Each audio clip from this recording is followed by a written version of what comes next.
Hello, and welcome to the HerBusiness Podcast. I'm Susie Daphnis. I'm your host and CEO at HerBusiness. And one of the things I see again and again when women business owners join our community is that they have created different offers. They have products and services that they make available, they've established, but sometimes one offer is disjointed from the other. Their product suite doesn't always work well together, or service suite.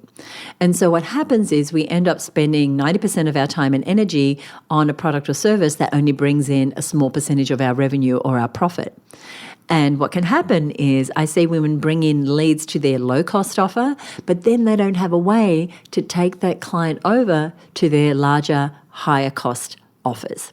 So whether you have a service business or a product business, having a cohesive product-service mix, a profitable product and service mix, as we like to say inside of HerBusiness, is so important. So today I'm speaking with an incredible guest who has created an offer suite that actually works together very naturally, as you'll hear. And you'll see what happens when that cohesion is present in your business. Bringing in leads gets easier. Converting them becomes far more natural because there's a clear path that you have already predetermined for your clients to follow. And keeping clients becomes a no-brainer because they're able to jump from one marketing mountain to the next and grow with you. Now, I need to explain what a marketing mountain is. Now, you have likely heard the term a marketing funnel, the idea that you bring leads into the top of a funnel. You know what a funnel is. And magically, some will filter through your sales system, through that funnel, and buy from you. Now, at HerBusiness, we have adopted a different way of talking about how people come into our world and then buy from us. And it's language that was coined by Michelle Falzon, who's the co-host of the Content Sales Podcast. And she describes the journey of getting someone who doesn't know us, who comes into our world to actually buy from us, like the process of having someone start at the bottom of a mountain and climb to the top. And our job as marketers is to make it compelling for people to take the next step with us. So we're asking people to move from a comfortable place at the bottom of the mountain to take the steps to go up the mountain to buy our thing. Now, there's a great episode about this concept over on our Content Sales Podcast, and I'll give you a link to that later. But suffice to say, a marketing mountain is an intentional journey built around who you're targeting, what you want them to buy, and how you're going to move them towards that sale, because customers don't fall into funnels. You know, they choose to take steps towards what they want if what you're offering is compelling. And so when I talk about our guest today, she's going to be talking about her marketing mountains. Our marketing mountains are the things inside of our product suite that people actually pay us for. And you'll see this come to life as you hear my special guest speak. Now, I have had the great pleasure of working closely with her for a number of years now, watching her blaze new trails in her industry, and she's got so much gold for you today. She is the Amanda Farmer of My Strata Property, and she helps property owners demystify the legal complexities of apartment living by providing education and resources inside her online membership community. And she has forged many new paths in the legal field, and she's an inspiration to so many others inside the HerBusiness network. So let's welcome Amanda to the show. Hey, Amanda, welcome to the show. Hi, Susie. It's great to be here. I am so excited because I always love speaking with you, and you have been part of HerBusiness for many years now, and you've participated in so many ways in the network, including our retreats, our mastermind, in all the ways that I can get time with Amanda. It's always a good day. For those who don't know the Amanda Farmer, as we like to refer to you as, could you tell us who you are, what you do, who you do it for? Absolutely. I am a lawyer who helps property owners to demystify the legal complexities of apartment living. So everything that goes on inside apartment buildings right across the country, and actually have a couple of international members these days, which is exciting. So good. I do all of this inside an online membership community, which is called Your Strata Property. So good. And for those listening, you might notice that Amanda's business model is perhaps a little different to other lawyers. And so you are in for a treat because today's a little bit of a masterclass, a bit of a case study on sales and marketing in a profession where there isn't a whole lot of sales and marketing being done, except for perhaps billboards that you see at the train station or whatever it is. Now, Amanda, you have an incredibly planned and structured approach to your marketing that I love so much. And you use a system that we teach internally at Her Business to talk about your offers. It's something that was initiated by Michelle Falzon. It's called the Marketing Mountains, which I explained at the top of the show, but simply put, there's specific offers that you generate revenue from. So could you talk us through, firstly, your marketing mountains? These are the ways that you bring in revenue, and how you think about structuring your campaigns and focus over a 12-month period. So first of all, I want to acknowledge that I still do have a traditional legal practice. I have had that practice for nearly 13 years now, but that is no longer my main or major source of revenue. The work that I've been doing with you, Susie, and inside Her Business has meant that I've been able to develop a new product line, which is what I call my online education services. So there's a few mountains within that online business. I have a membership, so an online membership community for apartment owners and also for apartment managers, so strata managers or body corporate managers. So 2 levels of membership there, an owner membership and what we call our pro membership for those professionals. I also have events, which I have introduced within the last few years. I am approved by New South Wales Fair Trading to deliver compulsory professional development or CPD training for strata managers. So we do that through a few live events throughout the year. Also do live events for owners, often partnering with councils and industry bodies and owner advocacy groups, delivering live events through them. And I do a lot of online training as well. So because stepping into this role of becoming a trainer, an approved trainer through New South Wales Fair Trading, I do a lot of private training, partnering with real estate trainers who know nothing about strata and don't have that expertise, and also being engaged by the members, the pro members inside my community to deliver additional training for their teams, and speaking as well. So I call this, that mountain is sort of my speaking and training mountain, where I get paid to give keynotes and to do guest appearances. So that's really the main mountains inside my online education business. So as you can hear, as you're listening, there are a number of revenue streams that Amanda has that are all kind of a hand in glove fit with each other. People can naturally flow from one to the other. And of course, she has her legal practice. And so all the marketing that she's doing for the Marketing Mountains, the offers that she has are very deliberately designed to have people get the best experience of Amanda that's relevant for their particular situation, but also gives them an opportunity to buy other things from her, like to go from being in her membership to coming to one of her one-day programs, from joining as a strata manager or owner to going to the pro level and getting deeper insights. So it's all been very deliberately designed over now, I know, a number of years, because I remember many years ago now when your main revenue stream was the law practice, and you said, I want 30% of my revenue to come from non-client facing work, and now you've built that up to over 50% through this diversification of offers. As you think about your year, how do you determine what you focus on when you have these? I counted probably 4 or 5 different areas. Yeah, so my main focus is always membership, because membership is the most leverageable product that I have. It is the most profitable product that I have. And what I see is that those who come in through the membership, whether at an owner level or a strata manager pro level, as you've just said, Susie, they then filter through to buy other products. And yeah, sometimes that's legal services, which is great, because I really don't have to market my legal practice. They just naturally look to me if they actually need a lawyer, but also the events and the additional training that they're also able to purchase. So the focus is membership. At the start of the year, I'm putting into my calendar what is essentially just 2 main membership launches. And my membership is open, always open throughout the year. I don't, at the moment, have a closed membership model. So you can land on my website, you can buy membership anytime.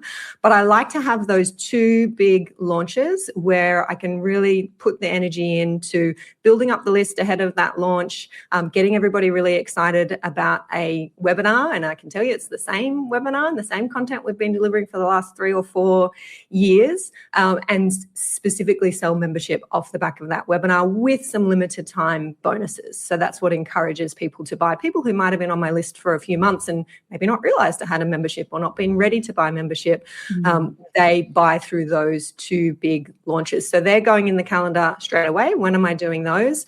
And then my events, my regular events. So I do one big CPD. So that's the continuing professional development for the Strata managers, one big CPD day each year.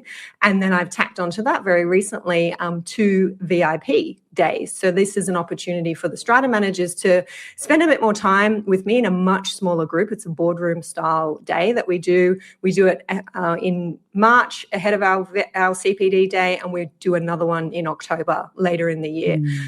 So this is a way that the pro member Strata managers can spend more time with me, get more education, tick off those CPD points that they need to get, their CPD hours. And also, if they're not yet a pro member, but they've seen this opportunity, VIP day, that's different. I haven't seen anyone else doing that. I know Amanda, I would really love to spend a day with her. They're coming in to buy a VIP day, or they want to do CPD, and they realize that they can get a great discount if they are also a pro member. So then they're buying the pro membership as well to get their discount on attending the events. And what's really clever about the way that you've set it up, that is a mistake that I see other people are making that you're not, is that we have a suite of products and services and we're thinking about them all the time, and that we need to be selling them all the time. And what you've done is you've said membership is the main thing. If someone comes into my world and they're a member of your Strata property, then I know that eventually they're going to buy these other offers that I've deliberately designed with that ideal client in mind, in ways that I know they'll want to work more closely with me. And of course, the deeper the connection, the higher the price point, right? And so, but you're not having to focus on buy my thing all year while your membership is open all the time. We'll talk about this always on marketing strategy in a moment. You have 2 times a year where you are going full on in lead generation, in connection, in building a warm audience that you then offer the membership to. Then you get this nice intake of offers. Now you've got these 2 days that are strategically placed in the year that they can naturally flow to. So you're attracting them through the work that you're doing, through your Instagram channel, through your email marketing, through the lots of PR. Amanda does a lot of PR. Do follow her so that you can see what she's doing there. And all your appearances and strategic speaking engagements. But you've mapped the year out so that you're not flogging yourself trying to promote all the things all the time. And quite often you're selling out your one days like well in advance, sometimes 12 months in advance, right? Yeah, so we had our first one day with Strata managers 2 years ago. So we're about to move into our 3rd year. And, I always say that was the hardest one to sell because that was the first one. It was something new. It was a new audience. They didn't quite know what to expect. But we almost sold out that first one. And then the second one, at least half it was of the people who attended the first time immediately bought a ticket to next year's event. So we were 50% sold the week after the event was 50% sold for next year. And that pattern is then repeated for the 3rd year. So that it means that I'm not having to spend a lot of time marketing that event. That event is selling itself year after year. Obviously, we put the effort then into producing an amazing event that that people who attend want to come back to again and again. And that's, again, very strategically, very smart because, they're there, they're in the environment, they're loving it, they've met new people, they've gotten results, and you present them with the next date, the next year at a special price, they're locked in, your marketing is reduced, you're leveraging your efforts, then you've got the few places to fill. Very, very exciting. We talk about 3 ways to work with clients. There's the attraction strategy where we're getting people into our world, getting them to know who we are, maybe giving them a taste test of what we do. Convert, where we're actually asking them to buy something from us. And then our keep strategy. So a keep strategy is a membership is a keep strategy. A keep strategy is you're at this event, I'm going to sell you the next event. Let's talk about attracting people into our world because this is something, again, you've got a multi-pronged approach on how you're doing this. What are some of the core methods that you use to attract people into the Amanda Farmer world? So I have a podcast and I have had a podcast for close to 10 years now. We're going to our 10th year next year. Wow, up to episode congratulations. 472, I think it is. And that is still our main way of attracting people to our world. It's our most effective lead magnet. And when we look at the data on who is then paying and joining our membership, they say that they come to us through the podcast. So that's a really big part of our strategy. And, I want to say at this point, that's where I started. I didn't start with a membership. I started with a legal practice, and I said, you know what, this is fine and it's interesting, and I've got a good trickle of clients coming in here, but I want to supercharge this. So how do I attract more people into my world? And I decided to try it. Put 3 episodes out there, put a podcast together, not really thinking about where it could lead, what could come after that, just dipping my toe in the water, and it ended up being really successful. And then those who are listening were saying, hey, yeah, we want more. How do we work with you?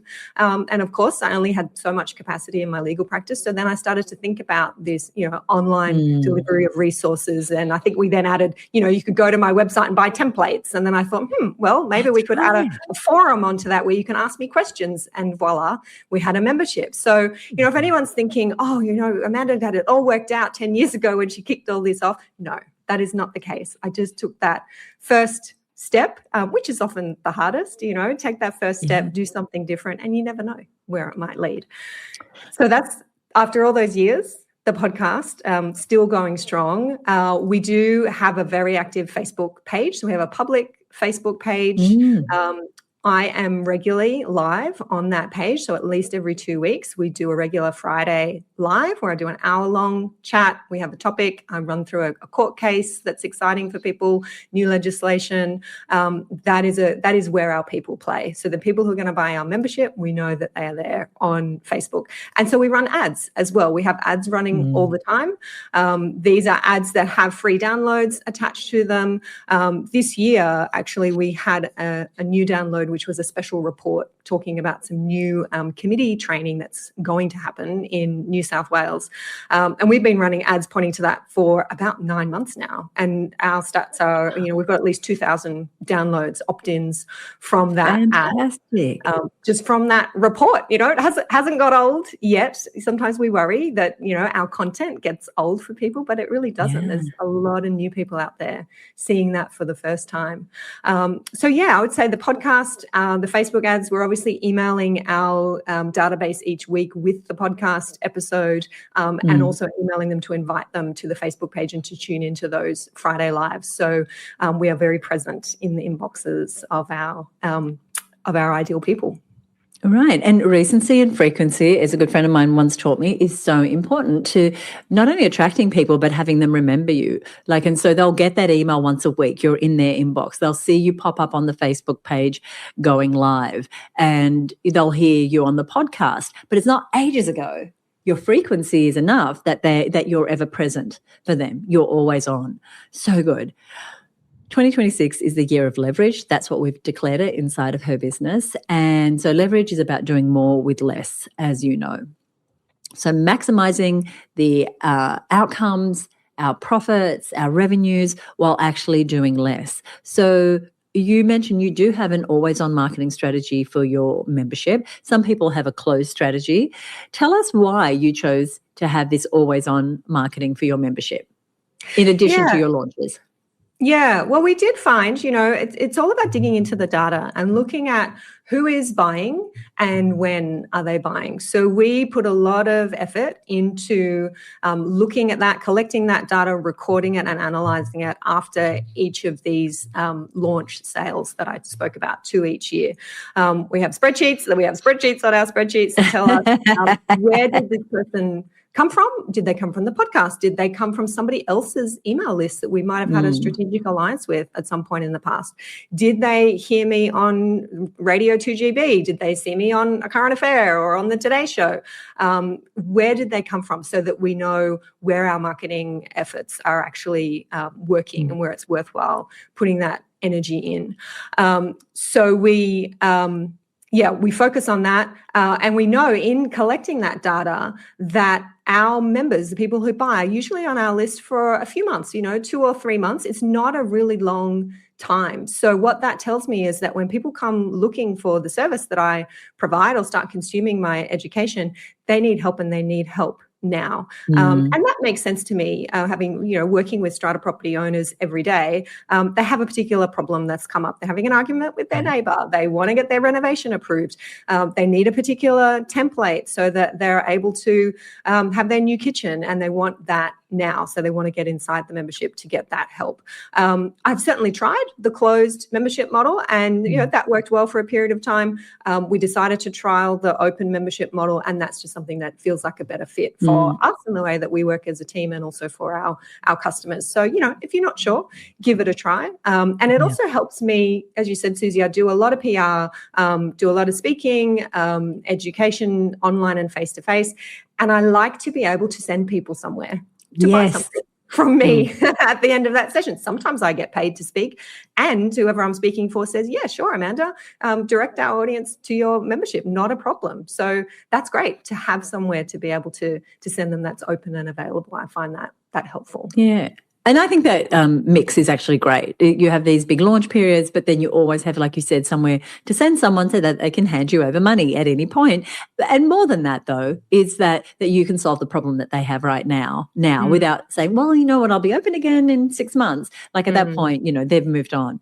I want to talk a little more about conversion because you mentioned to me recently that you have run the same webinar topic for years because it consistently converts. How do you decide which marketing activities to double down on? Like, here's a webinar, it works, I don't have to reinvent the wheel, I'm just going to do it again and again. And which ones to stop doing? You mentioned stats. Is that it? Is there something else? Yeah. Well, stats are probably first and foremost. If that webinar that we've been running for the last few years, wasn't converting, then we would do something different. And, we have tried different things, different topics. Why? Because I get bored with me. I get bored with my stuff, and I think, oh God, surely no one wants to hear this webinar again. But hey, guess what? They do. They want to hear the one that's most helpful to them, even though I might think this is tired and boring. Of course, I'm not a robot. We don't deliver it the same way every time. There's always something new to add. And actually, I had one of our members who tuned into our last sales webinar who was in my inbox and said, Amanda, you know what? I was on your webinar last week, and I have watched this webinar before, but this time it really clicked for me. And I just said, oh, thank you so much for telling me that, because we do have that little voice in our head that just says, oh, I'm always going out with the same old. Yeah. But it works. And that is that particular topic that I'm thinking of. That is our highest converting webinar. And we know that from looking at our stats. And it's also, what is it that I like to do? Do I like to go and have coffee chats with people? Do I like to go and, do a free, spend an hour or two at an event speaking for free and, maybe not necessarily get to offer my membership? No, I don't really like doing those things. I like being online. I like the freedom that online gives me. I like the leverage and the ability to repurpose content that online gives me. I've been doing webinars since 2018 when Susie, you first challenged me. Amanda, I think you'd be great doing webinars. Felt very scary at the time. And really, I've never looked back. That's what I enjoy doing. So I think, if you're the kind of person who doesn't like that, doesn't like being in the spotlight maybe, or doesn't like doing webinars, it might not be for you. I think it's really hard to keep showing up and doing something you don't enjoy, but it happens that I enjoy it. And yes, that works for us from the conversion perspective. And you mentioned leverage, that magic word. And so same webinar, different audience, sometimes same audience, hear it differently, the same. And so often we think that we need more content than we need. But if we've got something and it's working, it could be that there aren't enough eyeballs seeing it. So someone might have missed it this time. It was at a time of day where, the child was sick or, they were on a trip or whatever. But rather than inventing something new, what you're doing is you're saying, I know this works. I know the numbers stack up, right? You're tracking your numbers. And so I'm going to do it again for a different audience. And you've done different topics that you've been paid to present that topic. Then you've done it to your own audience. Then it might turn into some other piece of content. That is leverage. That is doing more with less. We talked about the fact that you have these launch windows, these 2 times a year. What are the key elements of the campaigns that have worked really well for you in your marketing? And it can be launches or not, but things that maybe some people miss, and maybe rinse and repeat is one of them. But is there anything that you would say to those listening who might be struggling with having their marketing convert, that your high converting campaigns have had like as a through line? Yes. Preparation and giving yourself enough time on that runway, which is what you teach, Susie, making sure that you have that runway ahead of the big day, whether it's an event that you're hosting, whether it's a webinar, whether it's a speaking gig, and understanding all of the things that you just said. This is about having the time to attract new people into my world who haven't seen this webinar before. That means I need time. That means I need to work back a couple of months before webinar day and work out what is it that I'm going to do? What's the new lead magnet that I'm going to put out there using Facebook ads and to my email list, and that when I'm doing radio interviews, I'm going to say, oh, by the way, I've got a free ebook. Would you like to download that?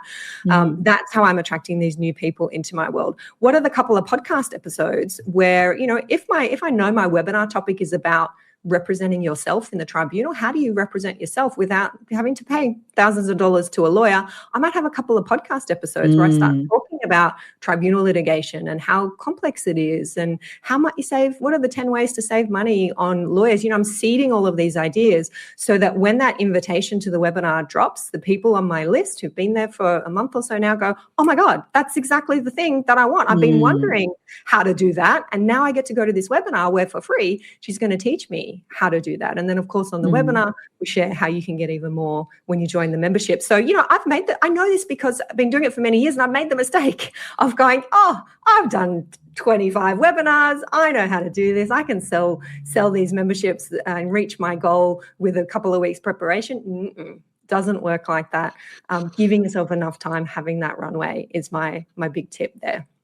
Yeah. And your runway, I know right now, because you were just at a planning day a couple of weeks ago, you've got the year mapped out. You know what the runway is for a one-day program versus your launch versus anything that's on your calendar. And so you've done the work now. This is, again, leverage. Planning is a way to leverage that you look out on your calendar, you put things in place, you make sure that one will lead to the other and be a natural sales flow.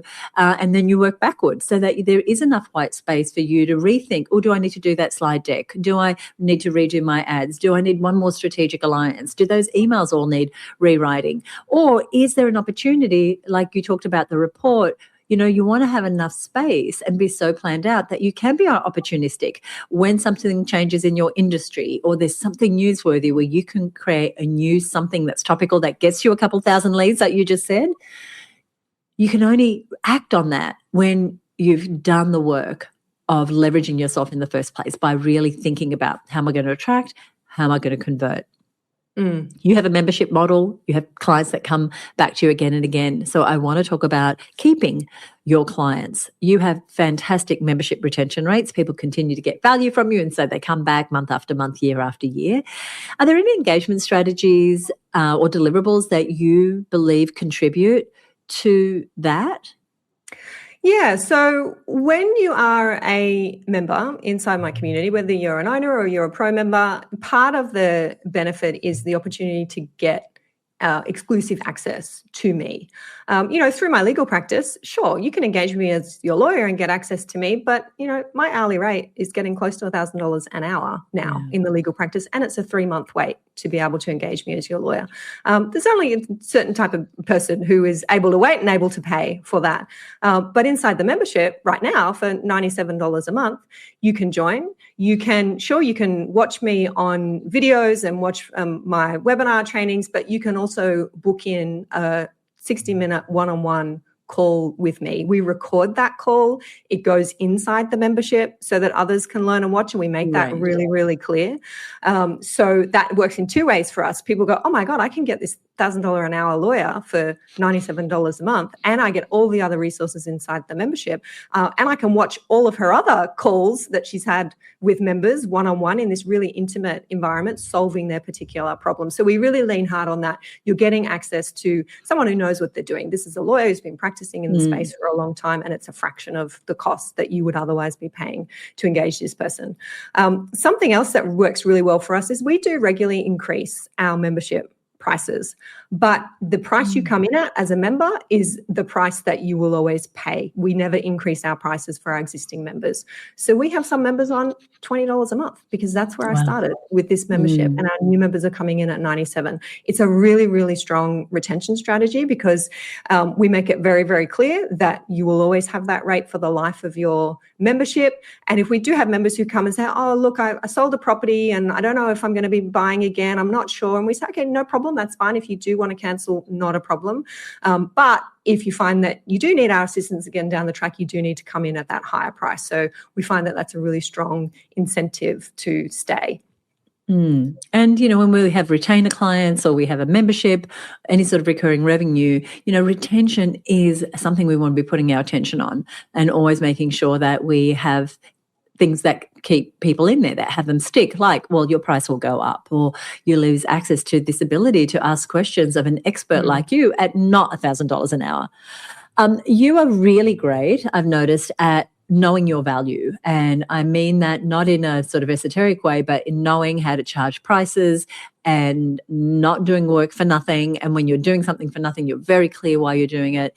You can handle objections to pricing when you do offer it up a price and you have those objections because you're just really great and confident in what it is that you sell. If you were giving advice to someone about how to communicate your value in a way that builds trust, especially when people are hesitant, is there something that you'd say? Yes. Talk to your members or your customers or your clients and get their stories about how much you or what you do or what you offer has helped them and how much money it has saved them. So this is another point on the, giving yourself enough time on the runway.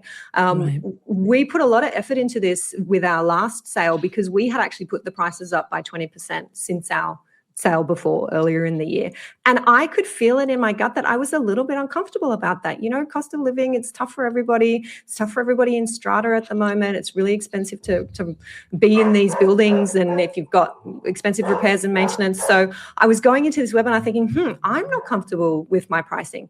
I reached out to some members who I knew had posted some wins that they'd had in the forum, had been saying in my inbox how much they were loving the membership. And I asked them, would they share their experience? And what came back was, Amanda, what I learned from you in our one-on-one call saved me $30,000 in legal fees because I could go to the tribunal and I could represent myself, and I won my case. That not only gave me the confidence, and more stories like that gave me the confidence that okay, this is good value. This is good value for money here. I'm really comfortable with this pricing. But I then, of course, shared those stories with the permission of those members on the webinar and directly addressed that pricing objection. And I remember on our last webinar, I said, look, I know $97 a month can feel like a lot right now. But let me tell you about Sarah, who recently won her case in the tribunal. She sent me this note, and here's the note. It says, I saved $30,000. This is legal disputes. They don't cost $97 a month. They cost hundreds of thousands of dollars. And that's what you're saving here in the membership. And, I've felt very aligned in saying that, but I put the time in to think about it, to not ignore it and not think, that's uncomfortable. I don't want to think about that. I don't want to talk about that. And I do think that helped. We had a really successful sale. It does. And most of us, we bring incredible value to our clients, and the cost to that client of not working with you is something that can be measured in dollars. And so you do want to dig in and find out what that is. Like Amanda suggested, sometimes the cost is, if they don't work with you, a failed relationship, bad health. Like, you want to get clear on what that cost is that people are willing to pay a price for, because whether it's $97 a month or you sell $10,000 services or whatever it is, people will pay the money if they can see the value in the transformation that they're going to have. So someone having the confidence to turn up in court and back themselves and save themselves $30,000, it's a no-brainer to pay Amanda $97 a month. So good. I'm going to ask about leverage again, because it is our theme for the year. As you look at your new year, and I know you're very well planned for the year, what are some of the areas that you think that you might be embracing this idea of, like, how do I leverage myself more in my business in 2026? Yeah, well, this might be a little counterintuitive, or people may not think this way, but team is a really big topic on the list. It's actually the very top of our list for 2026. Both making sure that those who are on our team are the right people and growing the team. So we're looking to bring on at least one, maybe more if I'm really brave, to new team members into our team, which we haven't done for a little while. And I've been very comfortable with the team that we've got. But we've got some big plans. We've got some big plans to grow. We've got some awesome opportunities coming up. And I am only one person and can't do it all. That is not the leveraged way. So team is a way to leverage. And I think for us, where we've leveraged everything else, we've leveraged the products and the services and the systems, and we're using the tech as best we can, where we want to take that next big step. It's time to grow the team. So that's on my list for 2026. And you're absolutely right. When it comes to leverage as a business owner, as a CEO, team is really, I think, the number one thing, because we can leverage through systems, we can leverage through AI and technology. They're all also ways to leverage. We can leverage through our marketing and the way that we develop our marketing campaigns, but people is your ultimate leverage as a CEO, to have the sovereignty, the altitude in your business that you need to keep working on the higher level things. That's going to take team. And it can be really nail biting. It's like, I've got to pay that person's salary and, whatever. But you have big plans, and others listening here may have big plans. And it's hard to roll those plans out when you are one person with a capacity on the number of hours and headspace and capacity and skill as well, right? We want to have people around us. One of my mentors used to say, you never want to be the smartest person in the room, because we can't be the smartest person about everything or love everything. We want to keep doing the things that matter most to our business and bring on people. So I'm very excited to see how that team develops. And of course, as I've already spoken with you about, I'm here to support you as you navigate those changes. The tagline for this show, Amanda, is your business, your rules. Building a business that works for you. And it's such a fitting title for an entrepreneur like you, who really does play by her own rules. When we look at your business model, it doesn't look like a lot of other people in your industry. But what does this idea of your business, your rules mean to you? And how does it inform how you run your business? Well, to me, it means freedom, having the freedom to live my day to day and experience my day to day the way that I want to. And I've learned to be really in tune with that. And, I don't always get it right. I try to look back on my day and think, all right, did I enjoy that day? And if the answer is no, as it sometimes is for some of us, I try to unpack what it was about the day that I really didn't like. And usually it's that it was scheduled to the nth degree, that I didn't get time to do my exercise, that I was still I had to come back to the desk after dinner, that I was in meeting after meeting after meeting that wasn't my choice. It comes down to whether or not I had the freedom to choose in my day. And a good example was just this morning, actually. I was at the local library because I'm stocking up on my novels as we're going ahead into a break shortly. And I read so many that I'm just, avid library goer. And I was browsing through the shelves, and I thought, it's 9:30 on a Wednesday morning, and I'm here at the library just taking my time, just looking at the catalogue and picking. I thought, today's a good day. Today's a good day. And this is why I do what I do. This is my business. These are my rules, and this is where it leads. I've got the time to do this. So, I encourage anybody to tune into that, to notice the days where I'm so stressed and I'm this and I'm that and I'm running. And it's not necessarily because of the work that you're doing or your business as a whole. It may just be some of those ways that you've structured things. You've said yes to too much. Maybe you don't have the right team members. Maybe, it's tune into what it is that it's causing you to think that was not the best day. And of course, when you have those great days, what is it about today that I really loved, and how do I make more of that? Yeah, and this is a perfect time of year as this episode goes to air to say, well, what am I going to continue to say yes to? What am I going to continue to say no to? Because as Amanda very wisely said, it's your business. You get to design it. What does a day look like? And I love that, what you said there about just reflecting. I really enjoyed today. So what happened today that really lit me up versus a day where you're like, you get to the day and it's like, Give me a bottle of something. Yeah, that's the danger, isn't it? Yeah, we don't want to be there. What happened today? Like, what happened? What did I allow? What boundaries of my own did I break? What environments did I put myself in that weren't healthy or supportive? Thank you so much. I've really enjoyed this conversation. Is there anything you would like to leave us with?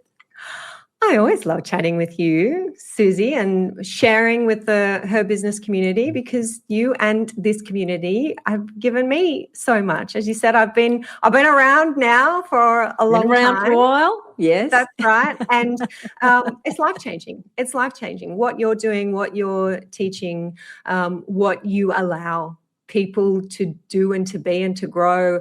I will never forget being in a conversation with you, Susie, and I said, I don't think I want to do this legal practice stuff, and I've got to hire all these lawyers, and I've got to do that traditional legal practice, and I just don't want to do it that way. And you said, you don't have to.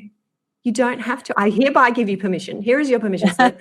You don't have to do it that way. You can do it any way you like. So I'm thrilled that now you have a podcast, Your Business, Your Rules. It's fantastic. And I just want to say thank you. Thank you. I appreciate you. I cannot wait to see what you create this year and the people you bring around you to keep impacting more and more people who really need what only the Amanda Farmer can give. Thank you so much. I adore you. Thanks, Susie. It makes me so incredibly happy to have watched Amanda's journey over these years. She's someone who saw an opportunity in her industry. She thought to think bigger. She saw a problem people had. She decided to embody the solution for them. And from that, she's been able to grow and expand and create new offers that help people even more. And maybe you're somewhere at the beginning of that journey trying to create a few core services that will give your people a solution. Maybe you're in the middle and you're in the process of making sure that your marketing mountains are connected and people naturally flow from one to the other. Or maybe you're where Amanda is right now, where you have a smooth system for people to come into your world. For her, it was listening to the podcast or coming to a webinar, buy, and then stick around for the long haul. So wherever you are, I want you to take a look at your product or service suite right now, and you can even write down what they are on a piece of paper and look at how do these things connect. Is it natural for someone to buy this first and then move on to the other thing? I know with us, generally the Her Business community is where most women come into our world. And then from there, they go on to do our masterminds and our courses and our retreats and our mentoring. But the DNA of the woman who's going to do all the things inside of her business is the same. They're just usually at different stages in their business, and they need different levels of support at different times in their business journey.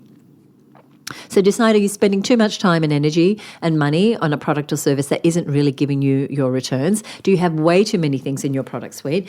Are you hanging on to something just because you think it's what people want without really diving into those numbers? I want you to have a look at that. And what I'm going to do in the show notes, I'm going to give you a link to a freebie that's going to allow you to map out your products and services and look at how are they going to get you your revenue and your profit goal in the next 12 months. I'm also running a webinar soon, and so I will put a link to where you can get information about that soon. It's our Profitable Business webinar where we actually take time to work together to work through your product suite. So things change over time. Maybe you have a webinar like Amanda that consistently converts and is performing really well, or a lead magnet or a YouTube channel or a podcast where you see people coming in. And maybe you notice some of these projects aren't giving you as much as they once did. So looking at your marketing mountains, so the things that you sell, the things in your product suite, analyzing your data, being able to adapt and change over time is what's going to keep your business sustainably growing, but also lets you adapt your business to fit you. Remember, this show is all about your business, your rules, as you've heard already a couple of times here. And I hope you enjoyed this conversation with Amanda. She's a gem in the Her Business Network. I cannot wait to see what she does in the future.